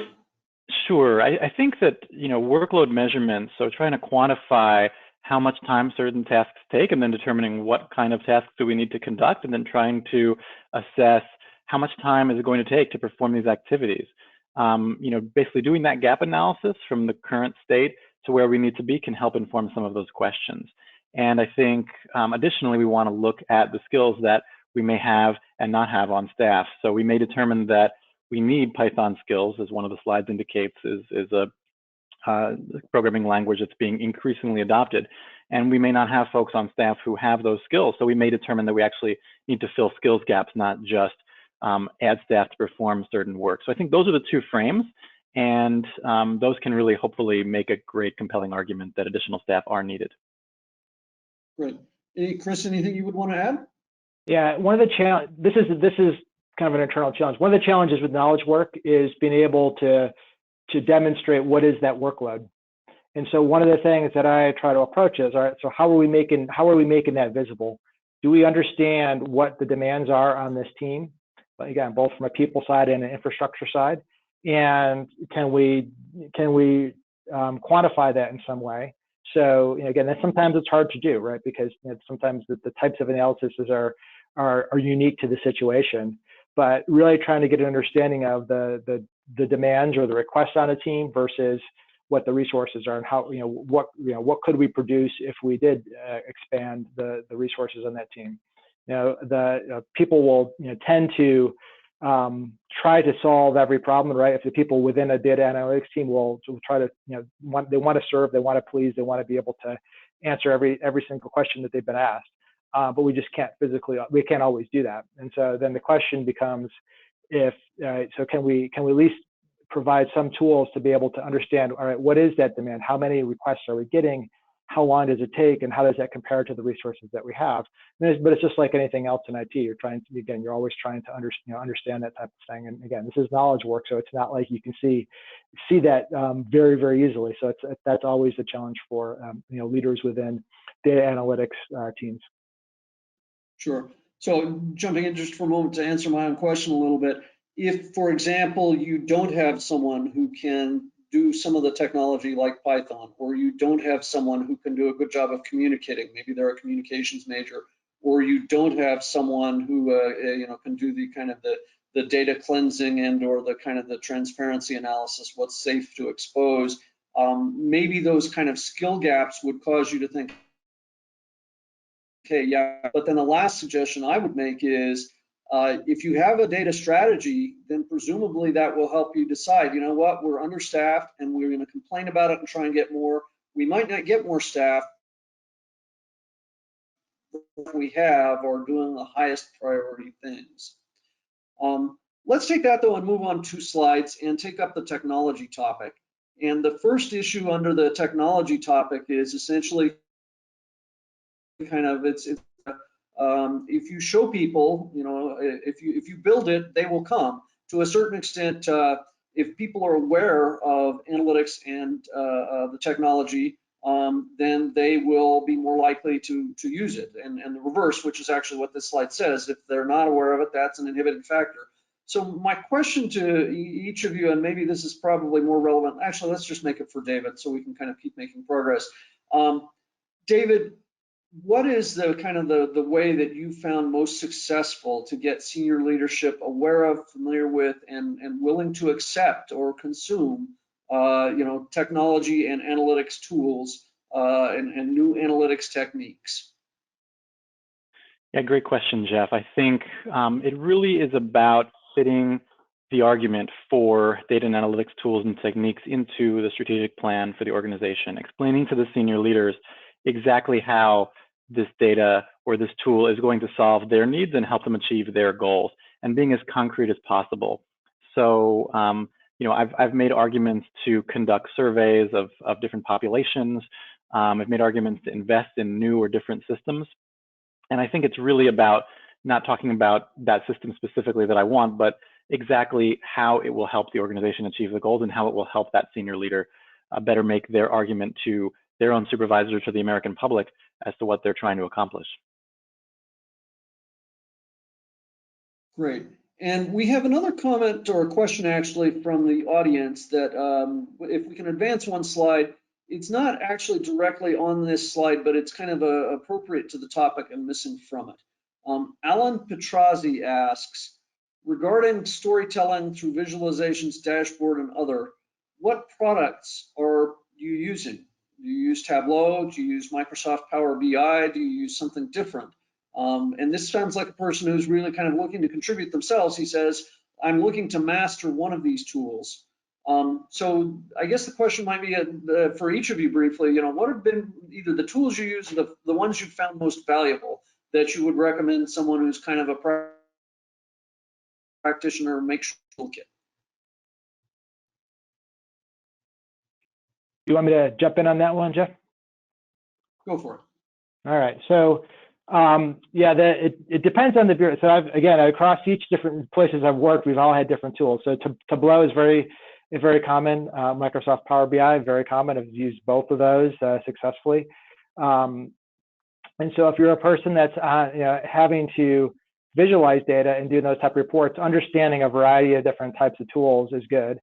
If you're on the analytics side, there's 2 parts to it, right? So when we bring people in, many of them are brought in for their skills at using R or Python and understanding statistics, but you also have to learn the underlying data sets, right? So it's not just about having the skills to do statistical analysis and understand probability, it's understanding the data, and that takes time, right? And so that's something you have to understand. If you're going to be a contributor, it's going to take you know, several years to really build up that expertise, and you're going to have to dive into that and understand it. If you're more working on the infrastructure side, you know, we and previous agencies have been moving to cloud-based analytics platforms. So understanding the more modern databases, whether it be within, it doesn't really matter the cloud environment. So we have Amazon Web Services, and we use tools like Databricks and Snowflake and other Amazon types of databases. Other agencies are using different tools, and so just understand the tools that your agency uses, and I would take some time to understand that, but recognize that there isn't any one specific tool. Likely, as your agency gets more sophisticated, you're going to be using multiple tools, for everything, visualization, the analytics stack, as well as the infrastructure side of things. And so, understanding where you fit in one of which of those layers, and understanding that you're going to be building tools, and I can tell you that none of the tools that are being used, that we've talked about are being used today, or any of them that I learned when I was getting my engineering degree almost 30 years ago. So that's, things are going to evolve over time. So your ability to adapt and learn new things is going to be important too. So let me ask, and this is kind of a little bit implicit from this slide, since several of these are kind of artificial intelligence tools or ones that are helpful towards AI or machine learning. A couple of years ago in our first survey, folks said, hey, AI ML is the biggest game changer, and they still say that today. And a couple of years ago, there were only 2 or 3% are actually doing anything with it, aspirational. The picture's improved a little bit, but there still are not a huge number of agencies or folks who are actively using artificial intelligence or machine learning. So can you come clean and say, are your agencies using it? If not, are there particular sorts of purposes towards which you hope they might use it in the future? David, you want to start? Sure. So I think what I've seen at the agencies I've been a part of is that AI has certainly been part of the conversation. At times, AI has been part of proofs of concept or pilots that have been conducted, often as one-offs or with a small team of highly skilled staff, and often contractors as well, who bring in high levels of skill. But generally, we're still focused on descriptive statistics and some predictive modeling that doesn't rely on AI. And I think, number one, the skills aren't always there within the organization to build those models designed on AI. So I think there needs to be an emphasis on continual skill building around AI. I think additionally, sometimes we may not be sure what the benefits of AI can be. And I think, again, it's important not to say that AI is going to solve every problem and answer every question, but it will help our models improve their accuracy slightly or somewhat. And I think that in and of itself is a great argument to proceed with it. But I do think that a lot of the federal government is still considering AI. Again, there are going to be patches that are at different levels of ability and utilization of AI. But I think that for the most part, it's still something that's part of the conversation and part of the strategic planning process as opposed to something that's being implemented. Yeah. I wonder, and I'll just kind of go out on a limb here, David, I wonder whether or not at some point HRSA treats people who are, provides healthcare directly and indirectly to people who are, poor and disadvantaged, have trouble accessing care. Many of those folks tend to be transient or mobile. They move from one clinic to another, one home to another. And so to a certain extent, kind of HRSA has some continuity with them, which other folks may. Do you think sometime in the future, maybe 10 years from now, HRSA would be able to say, you know what, we've tracked you, John Doe, across 3 different clinics, and we think you're at particular high risk of a heart attack, and we recommend that you start taking medicine X or undergo treatment Y, because our predictive analytics model or our artificial intelligence has picked you out as someone who's most at risk. Do you think that's in the future, or perhaps is that here now? Certainly that's part of the conversation, and it's not here today, but I think that we are looking at gathering increased patient level data and determining how we can best use that data. Obviously, there are many potential uses, but one of those uses is to analyze and forecast which patients may have particular health issues. Now, I think it's important to note that we don't want to get information within HRSA, at least, given that our health centers are independent entities. We don't want information on the particular names and identities of the patients. But if we can get anonymous identifiers that enable us to track patients across multiple health centers, that is something that we are exploring and something that can potentially have great advantage to the whole population that we serve. So it is part of the conversation, and we'll have to see in the coming years if we're able to move toward it. So let me use that conversation we just had as an illustration, which is perhaps to be able to get benefit from artificial intelligence, maybe what is first needed is some imagination as to, well, what could that benefit be? And so my question for you, David, and feel free if you'd like to jump in as well, Chris, my question for you, David, is whose job is it to imagine where artificial intelligence could provide the organization or to its ultimate beneficiaries, in this case, the patient? Whose job is it to have that imagination about where artificial intelligence could be helpful?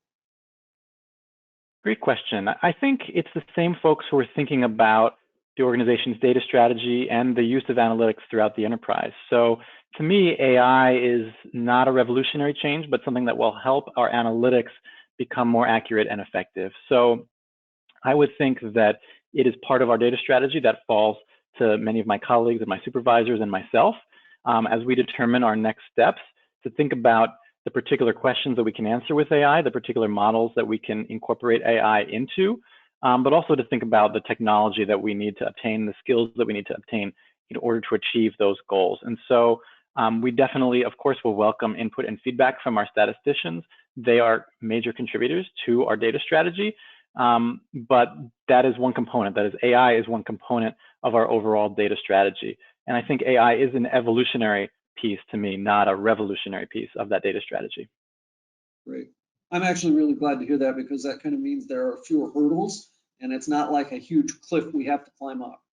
We just had an interesting question come in from an audience member. Guled Hersey said, have you seen successful implementation of conversational search or query analytics, which to me kind of means text maybe, and AI-driven analytics at agencies that require very little programming or query skills? So this is, I think, leading into the self-service topic we talked about a little bit earlier, which is, can people do AI if they don't know how to program?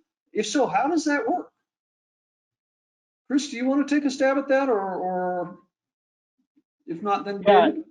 Well, I don't know if I have a good answer for that one. So I don't think we have a use case specifically to that yet that I've seen. I think that's something that's worth considering and exploring, but it's not something that I have yet. As David said, we're in early stages, right? So people have seen the promise and people see that this is something that we have to pay attention to, but it's still something that I think it's going to take some time to get the value from. You're going to have to build the skills, the expertise, the infrastructure, and as well as the data sets, in order to apply AI to. Let me I'll ask one other question, then we'll come back to that, because I suspect that my colleague Ankit Mittal may be able to answer that, or at least give some kind of hint. And personally, I find that to be a fascinating question, because I can't program a computer, and I can imagine some AI applications that I would love to try out, but I just don't know whether, is there any sort of tool that would make it possible for me to do that, given that I don't know how to program? So Ankit, if you're able to show your face and perhaps take an answer to that question. Let's, in the meantime, though, advance a couple of slides, Ashley. And the topic we're going to switch to is kind of retaining staff, and maybe let's call it a little bit also attracting staff. One of the things you just described is, we need to have people with the right skill sets, whether it be Python or perhaps some of these new AI techniques or what have you. So let me ask Chris, if you would think a little bit about and be able to respond, how will you attract these folks? And you can have 30 seconds to think about that while Ankit answers the question, is it possible to do AI, and are there tools that you can do it if you don't know how to program? Ankit, what's your thought? If you don't know how to program is definitely a major caveat, but yeah, there are tools which there's a good market regarding AutoML. It's called like automated machine learning. There are several tools have made inroads within it, and like even large as Azure. However, again, not having a clue what it's trying to do and really getting a good insight out of it it's hard to depend upon, right? You definitely need to have the concepts clear, especially about the metrics, statistical metrics, like how you can compare the models, how you can compare the accuracies which are driven, which are shown by the models. That understanding needs to be there. But yeah, the initial data exploration aspects of things, or data descriptive statistical aspect of things, are pretty much automated in several of the tools available in the market. Does that help, Jeff? Okay. Yes, thanks.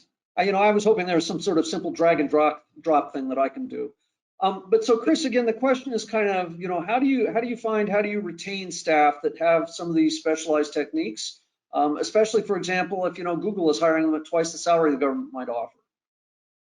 Yeah, well, like anything else, the reason you come to government is because of the impact you can have, right? And so to the extent that you can attract people to have an impact on people's lives, right? So you can go, I remember when the digital services team was U.S. Digital Services being stood up, and I spoke to some of the folks that came over from Google and some of the other Silicon Valley organizations. One of the things that attracted them was, in order, the impact they could have on people's lives across all of the missions of government. So all of our agencies do important work for the citizens. And I think that is something that's hard to replicate outside. And so we recognize that.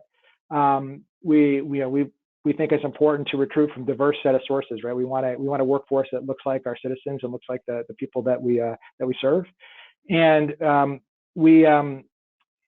we want to give people the opportunity to actually use the skills that they have, right? So one of the things that you want to do is ensure that when people come in, that they have modern tools, and we're not coming in and making them use antiquated type of tools. So they have, just from a mission perspective, the ability to come in and affect change, affect people's lives.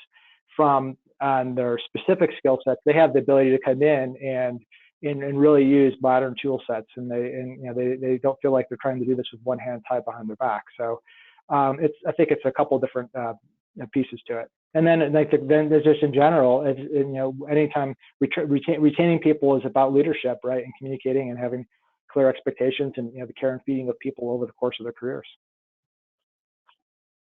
So I love that answer, Chris. Particularly kind of the couple of different facets of it, both the government mission, the right. Let me take kind of one of the conclusions from previous in the survey and then apply it here now. Let's pretend that you, Chris Chilbert, have taken drank the Kool-Aid and you've said, you know what, I need people who can be better at communicating. I'm going to go out and hire a couple of rhetoric majors or maybe a communications major to come in, and I want them to become data storytellers. Does your picture as to how you attract them differ? I mean, they may not care that you have fancy, artificial intelligence tools. They aren't going to be presumably using them. Perhaps someone who knows how to program is going to be using them. How would you attract those sort of folks as a kind of a quote data storyteller? Yeah, I think the same thing is true. The mission of the Bureau is very compelling, right? So we have a lot of people that have been affected by fraud, and both financial fraud and again across other agencies for different things. That when you're able to come in and actually make a difference and have the tools and the insight you do help people's lives, that's pretty fulfilling and rewarding. And sometimes people might just come in and try it out for a bit, and what you find is people stay because they're proud of the work that they do, and it becomes more than just about money. I mean, I would say that folks in government, you can have a good career, you can have a good life, and so but you're also making a difference on other people's lives. So I think that's the thing. You're always gonna come back to. And then let me ask the $64,000 question, because I suspect it's a real one. Some of the folks on the panel or in the audience face, which is, Chris, if you have a choice, you can either hire someone who's already got the communication skills. Let's pretend they've got a bachelor's degree in journalism and have spent 10 or 15 years doing great things. Or you can take someone who kind of is a programmer and is a kind of a data scientist and is a kind of, knows all about the statistics and the econometrics and the software, and you want to train them to instead be to complement those skills with being a communicator. Which skill base would you recruit first and try and cross-train the other sets of skills to? To me, the way I look at that is yes. I mean, we need the answer is, can we get good people, and are you building a diverse team, right? So we want people with different types of skill sets, not all people that think exactly the same way, right? And so when you look at your team, that you have to be thinking about that, right? So what are the types of skill sets we have to do? And again, every agency is going to come up to a different conclusion based on the type of skills you have. I think that all different. I do like having people that don't have traditional engineering degrees and have some of those other types of backgrounds. I think that's important. I think David has a journalism background. You're trained to ask good questions and hard questions and be a skeptic. Those type of skill sets are important too. And I think the answer really is you need to be thinking about, how do I bring in people with different perspectives and different talents and different skills in order to build that team. Great. And let me ask you, David, this question, which is, you're the journalism measure. I mean, you're the kind of this data storyteller that apparently the folks in the survey indicate that we're looking for these days. How would you attract someone kind of who is straight out of an undergraduate program as the one you went through? What would be the kind of the key selling factors that you would name? Mm-hmm. Well, I completely agree with Chris that it's all about the impact in the government, that when we succeed and add value, it goes to the public. not necessarily or not to a shareholder or an owner. I think that's hugely beneficial and a great selling point for the work that we do. I also think that talking about the potential for growth in the federal government, to grow your career, to gain new skills, is really a fantastic selling point. And having that work-life balance, you know, a lot of my classmates from graduate school went to the private sector and work upwards of 70, 80, sometimes even 90 hours a week. And to me, it can be very hard to be effective and to really enjoy your work when that's the level of commitment that's expected. Maybe on occasion there is a really high priority issue or a really high priority project that we need to, as a one-off, devote that level of effort to. But to me, the ability to really have some impact in the work that we do, to have a life outside of work, is something that has really drawn me to government. And that doesn't mean that I don't take my work seriously, quite the opposite. But I think that enables me to be more effective at work. I'm going to ask Dr. Jennifer Bachner to join us again to help close us out. I want to give my thanks to you both personally for your assistance in answering some of the questions for this from this panel and give folks a better understanding of some of these survey results. But also, frankly, thank you very much for the work you do for American citizens, helping protect consumers for their financial interests and helping improve the health of all Americans. So thank you both for your service, both today and over the longer period. Jennifer, do you want to talk or say anything to kind of help us wrap this up? Yeah, I'm so grateful that you took the time to participate today, and that you took the time to read the results and digest them and reflect on them and share your insights with us. And Jeff, of course, for organizing and the panel and moderating it, and to you, the audience, for participating and being with us today. And I encourage you to stay connected with us and keep your eye on your email for details about our next event, which will likely be sometime later this year or early next year. One last thing, although it went by in the question and answer session, we will share these slides. And so anybody who has an interest in seeing them in particular, there were one or two folks who said, hey, can we see the survey questions as well? Yeah, absolutely. We're happy to share all of that material. And I think that to the extent that these are both public servants, if you feel a strong need to say, hey, you know what, you said something during that made me really curious about a particular tool or technique that one of these agencies is using, I suspect that David and Chris might be willing to have a brief exchange with you as well. But thank you all, and we really appreciate your time.